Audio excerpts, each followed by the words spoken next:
Ayan mga ka-SF.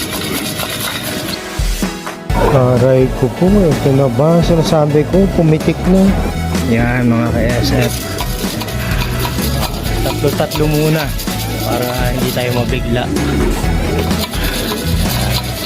Para pag marunong na sila mag-akyat panahog dito sa loob, saka yung calling, wala na tayong problema. Ayan.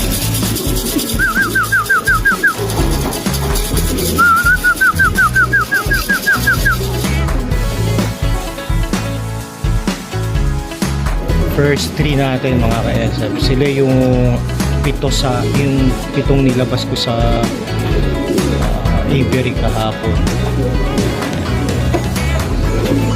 So pag nasanay na sila dito, wala na rin problema. Okay mga ka-SF, ito yung bago ulit. So may lima tayong napalabas, mamaya dadagdagan ko.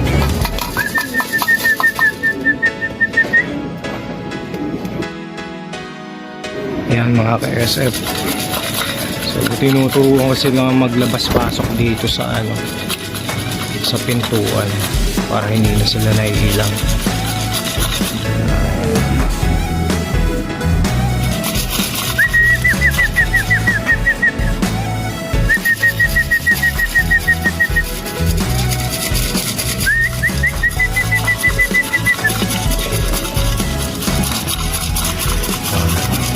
Day 2, pero this time medyo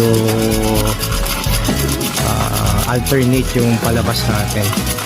Yung 7 nag-switch tayo ng iba, nagpalabas tayo ng 2 additional. Okay, ito mukhang gusto na rin lumabas mga ka-SM.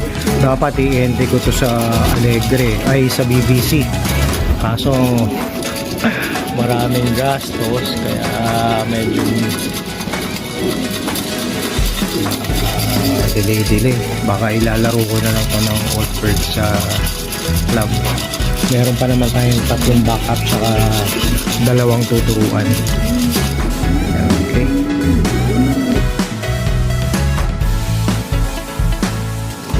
Okay mga ka-SF, additional 1. Grabe, nakakatawa na nakakakaba. Okay, daming pagwak. Ano ba yan?